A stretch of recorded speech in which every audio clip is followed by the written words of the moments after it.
Kalau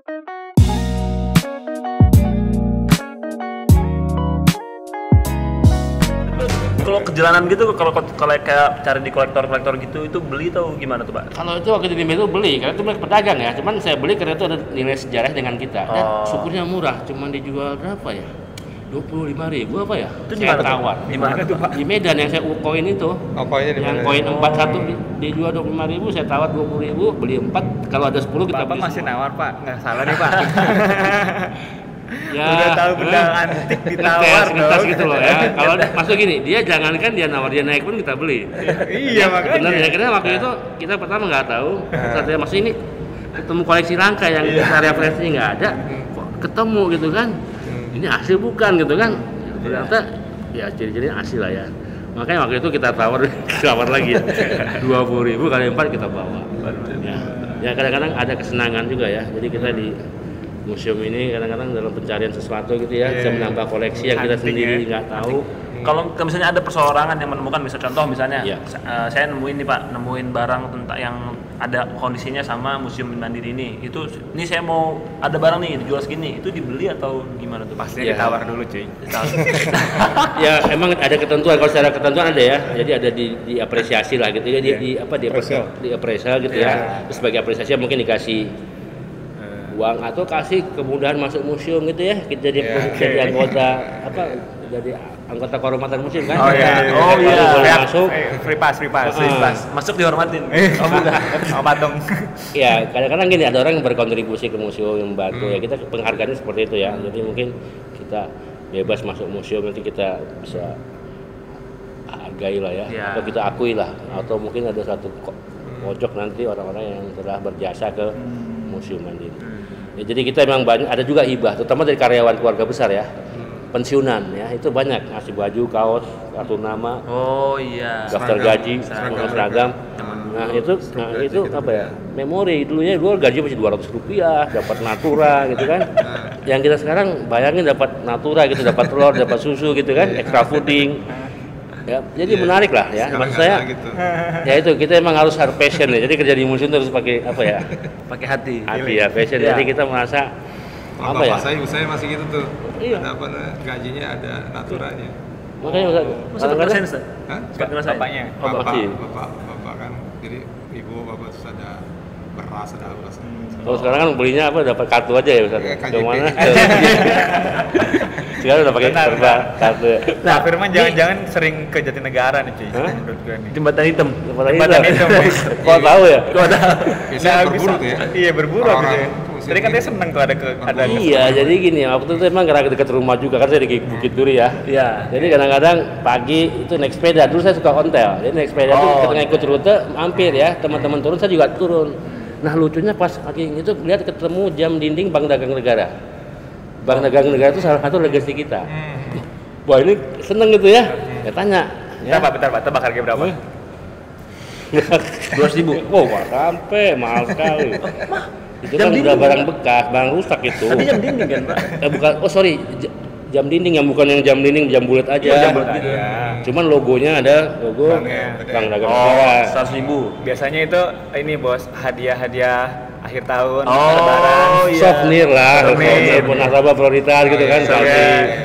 Gitu. Ya. 100.000. Lu berapa? 5.000. Berapa Sat? Tebakan Sat? 50 kan. 50. Berapa Pak? Ya mungkin buka harganya 50 ya. Bukan Iya, akhirnya apa pedagang di sini ya? 15.000 atau 20.000 saya beli ya. Baterainya baterainya udah mati, tapi itu penghargaan kita aja ya maksud saya. Dan kebetulan kita nggak punya versi yang kayak gitu, karena jam itu kan kalau kita kumpulin versinya beda-beda. Kayak kalender. Ya. Kalender itu kita koleksi di museum. Buat kalender koleksi. Iya. Kalender bank. Karena foto beda-beda bisa. Iya. Iya, jadi itu apa ya? Itu kan karya grafis ya kalau kita lihat ya. Mungkin bagi orang kalender nggak berguna, tapi bagi museum dia kan memelihara memori ya, memori kolektif, identitas.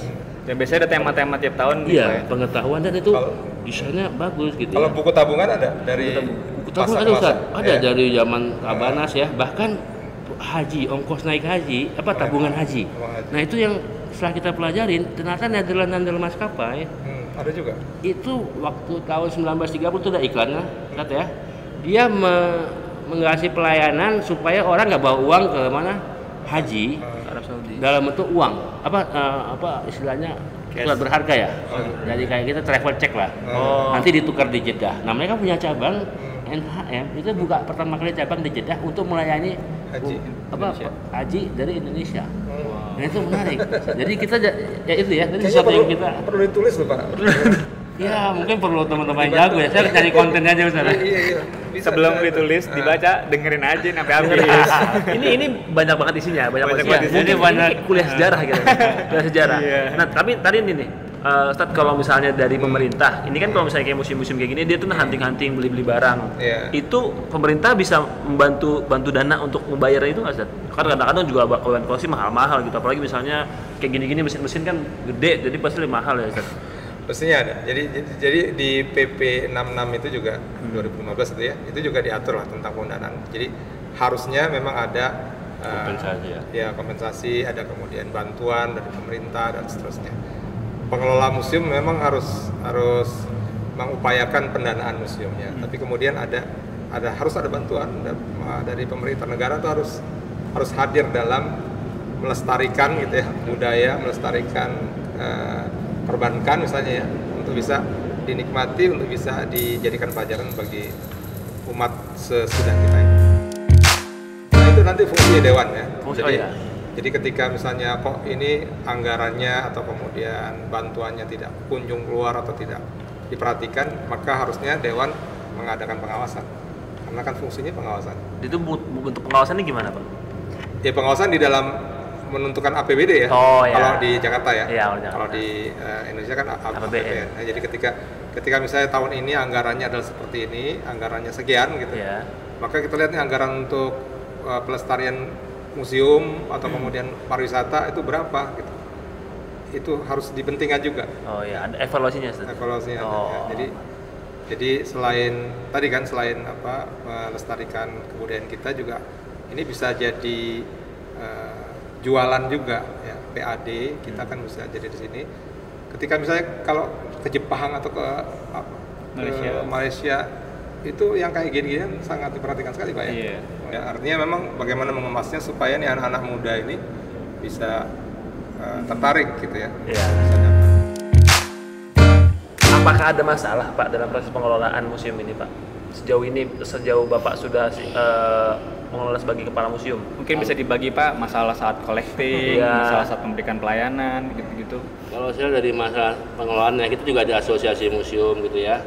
Nah sebenarnya yang kita mau kejar itu kan kompetensi ya, kompetensi SDM ya. Jadi saya rasa mungkin banyak program-program untuk para kurator, terus masuk juga bahasa ya.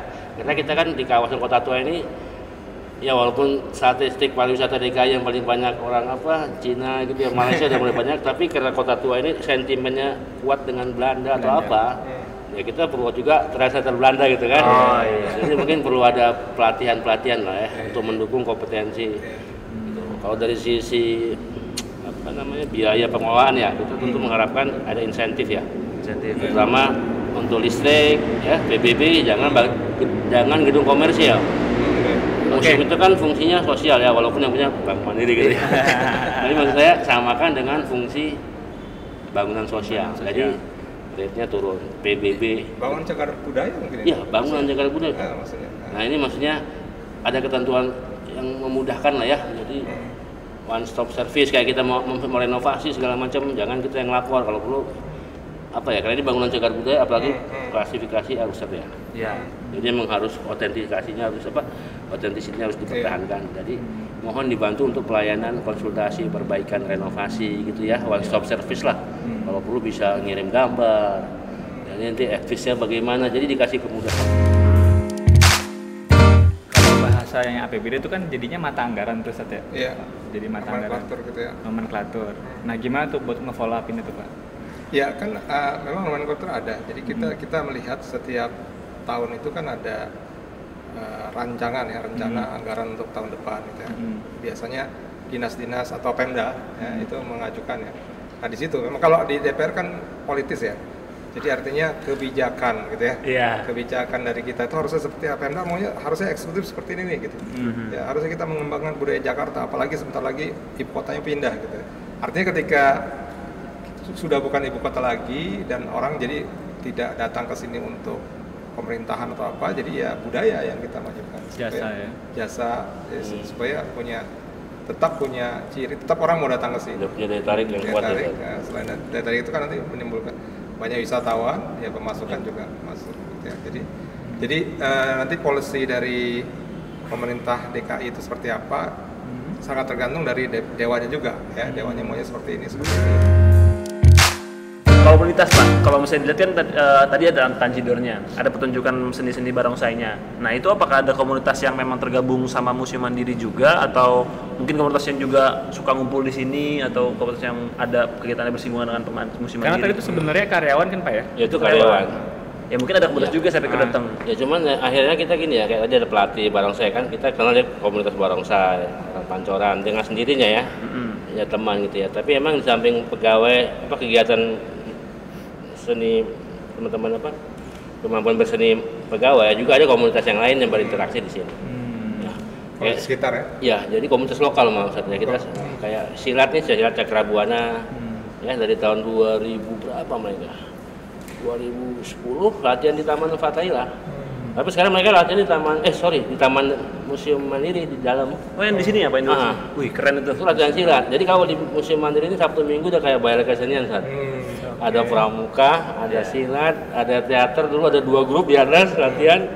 Belum lagi kok perpustakaan kita dikelola sama Forum Indonesia Membaca dulu ya.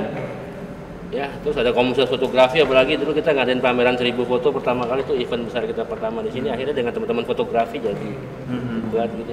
Ontel, komunitas ontel, karena kita punya koleksi ontel, mereka merapat, jadi ya ramai ya. Jadi saya rasa ya karena museum itu kan lembaga kebudayaan, tempat apalagi bagi masyarakat mungkin ruang publik itu nggak seperti kayak tersedia dengan baik ya.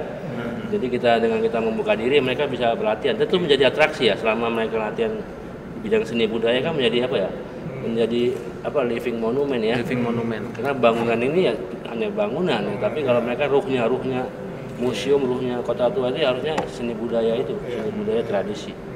Saya mau make sure Pak, kan tadi ketika semua program-program udah ada nih tercetuskan, tadi ada sempat pameran, ngelibatin komunitas dan seterusnya, dan itu menjadi sebuah mata anggaran gitu ya. Nanti dari legislatifnya itu akan dikawal gitu Pak istilahnya, dikawal sampai diketuk gitu ya. Nah biasanya ada masalah baru lagi nggak Pak? Misalnya lama cairnya atau apa gitu? Kalau anggaran kita otonom ya, karena kita bukan museum provinsi ya. Oke. Jadi kita kalau makanya Mandiri itu nggak punya anggaran sebenarnya. Dari mana tuh anggarannya? Ya kita bermitra sama komunitas, kayak misalnya ya walking tour gitu ya. Ya. Itu kan kita membuka diri. Ya, mereka mengadakan misalnya Jelajah Kota Tua, ya, gitu. Ya, jadi maksud saya kalau di kita event itu emang kita nggak punya event kayak festival, nggak ngadain. Paling pihak luar yang kita bekerja sama berkolaborasi. Ya, saya rasa itu aja.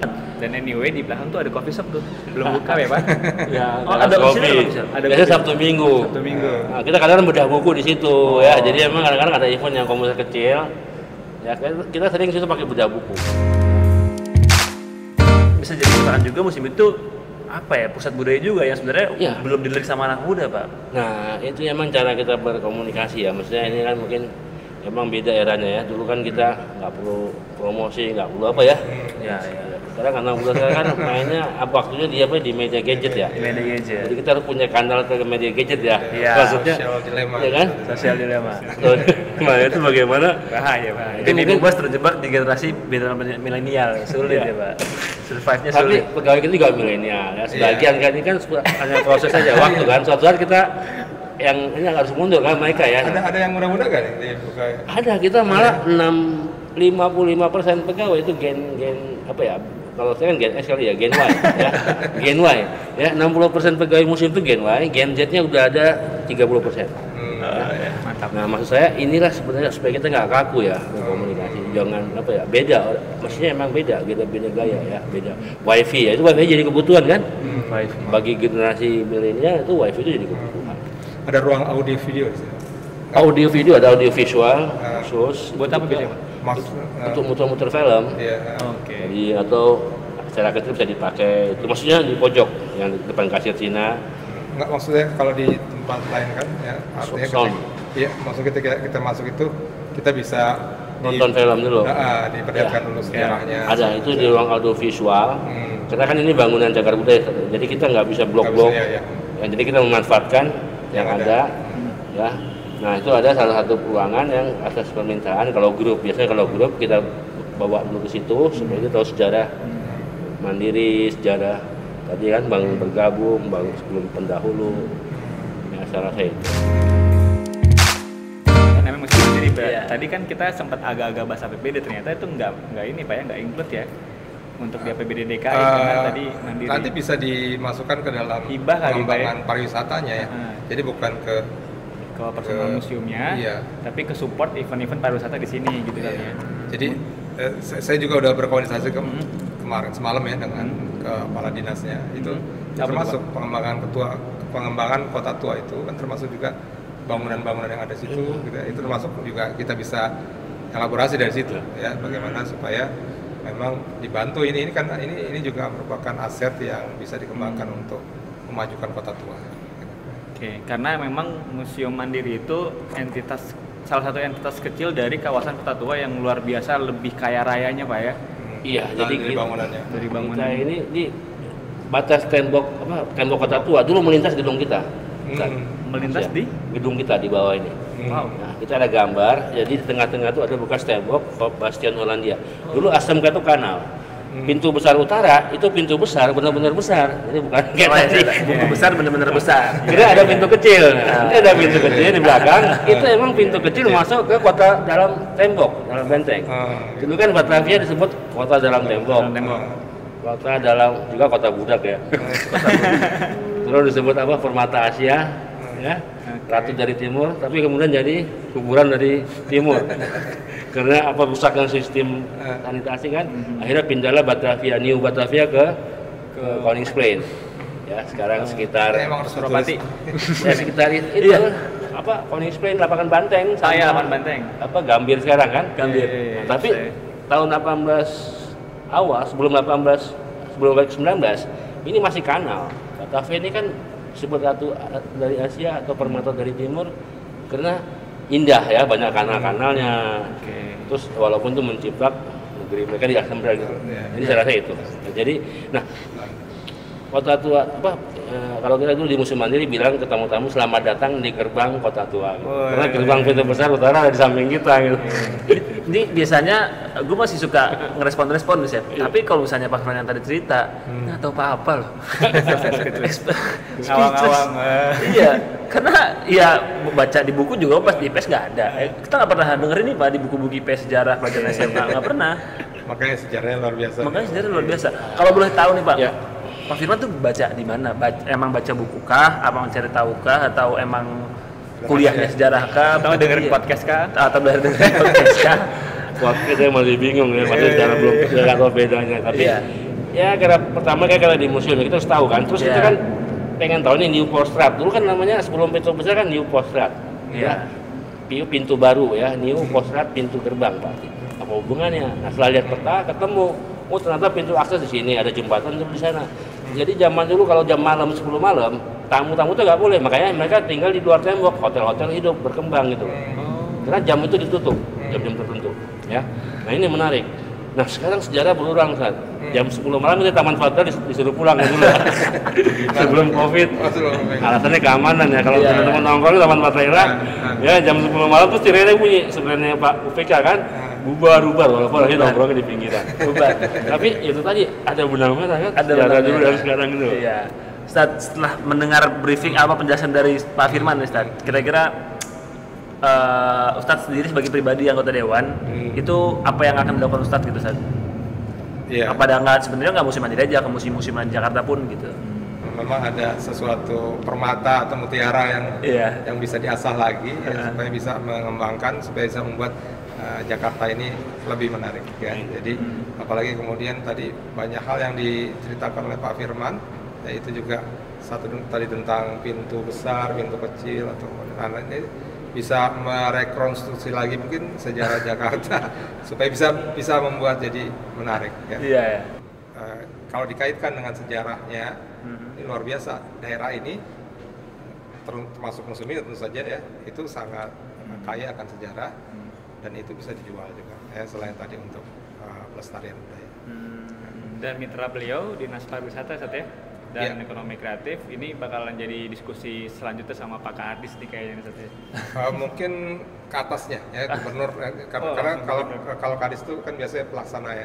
Jadi kita harus ke atasnya gubernur atau kalau bisa ke presiden ya. Tugas ya, besok kita undang gubernur. Bentar, Pak Firman, Pak Taufik mau ngobrol sama gubernur, pesan apa nih Pak? Untuk pesan ke gubernur, mumpung. Ya, kalau saya sih mungkin ya saudara, kenang-kenangan kota tua. Ya.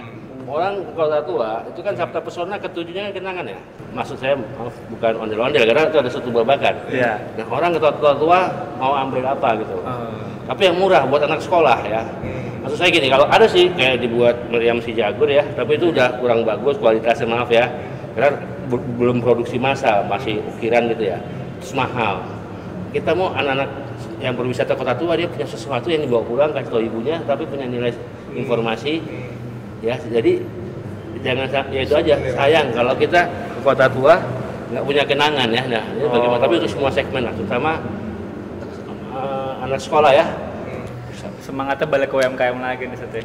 UMKM pengrajin lokal. Artinya pengusaha lokal. Nah, itu dia. Kita sebagai anak milenial harus nyampein pesan juga nih. Kalau misalnya gue pribadi sangat merekomendasikan untuk kalian coba datang ke museum-museum di kota tua. Mungkin belum semuanya mereka kesini, Sep. Dan salah satu referensinya Museum Mandiri ya, Pak. Coba silakan datang ke Museum Mandiri, lu bakal nemu hal-hal yang tadi kita omongin tadi, kayak misalnya buku besar, pintu besar, sejarah-sejarah yang lain. Bahkan lu bisa ketemu Pak Firman langsung, diceritain langsung. Nanti saya temenin motor-motor lah. Belum pernah kan? Itu atas referensi dari Mas ini ya. Mas Walid. Iya. Udah buka ya? Ya, kita buka tapi terbatas jamnya Ustaz. Jadi selama masa PSBB transisi kita buka setengah 10 sampai setengah 3. Minggu tutup, biasanya kan minggu buka. Jadi Senin sampai Jumat, Sabtu? Ya, Selasa sampai dengan Sabtu. Sampai Sabtu. Setengah 10 sampai setengah 3. 10 sampai setengah 3. Terus ada pembatasan 50% ya. Terus harus pakai e-money sama e-wallet, nggak boleh lagi transaksi tunai. Iya. Nanti kalau nggak ada bisa beli di sini e-money-nya. Ya. Dan bonus ke museum ditugatin langsung sama kepala museumnya. itu terbaik. Tapi itu sering ya. Saya kan work from home sehari, work from office ya. Janjian lah. Iya. Cuy, tadi sempat ke-mention ngomongin kota tua. Kayaknya kita akan bahas konten kita berikutnya tentang kota tua. Next tentang kota tua. Tentang kota tua. Karena kita ini kota tua, ini baru Museum Mandiri aja udah banyak banget budayanya, histori banyak banget. Next kita bakal bahas kota tuanya. Bisa lebih panjang lagi ceritanya nih. Nanti Pak Firman bisa mengkoreksi kalau kita salah ngomong gitu. Enggak ada yang salah kan, tergantung rujukannya ya. Alusiro nih kalau Alusiro. Ya, kalau misalnya Pak Taufik sendiri mau pesan ke apa tuh? Start sama listener kita. Sekarang pesan khusus untuk generasi milenial ya. Jadi salah satu cara untuk menghargai atau mencintai negeri ini, kota ini adalah dengan melihat masa lalunya. Masa lalunya bisa dilihat di museum ya. Museum atau di kota tua, hal-hal yang sifatnya jangan lewat gadget aja ngelihatnya ya. Jadi langsung aja biar bisa merasakan auranya gitu ya, merasakan feeling bagaimana udaranya. Ini udaranya ternyata walaupun nggak pakai AC cukup dingin ya, karena emang ini sistem ventilasi udara, sirkulasi udaranya bagus. Ini saya udah tua, ini Pak Irwan juga sebentar lagi. Siapa lagi yang akan mau melestarikan ini, meneruskan ya, perjuangan melestarikan budaya kita ini. Ya. Kalau bukan ini anak-anak muda. Jadi datanglah ke sini. Itu aja kali ya. Terima kasih banget Pak Firman, informasinya, Pak Taufik. Ini benar-benar ilmu kuliah. Maksudnya kuliah kita. 4 SKS Pak. 4 SKS kuliah. Buat pada yang nontonin kita, tetap di rumah aja. Jangan lupa menerapkan 3M-nya, mencuci tangan, menjaga jarak dan menggunakan masker. Ya, kali itu aja kali saya ya. Ya, terima kasih banyak yang sudah menonton sampai habis. Salam dari kita, advokasi tempat anggota dewan menyapa warga Jakarta lewat kanal podcast khususnya. Assalamualaikum warahmatullahi wabarakatuh.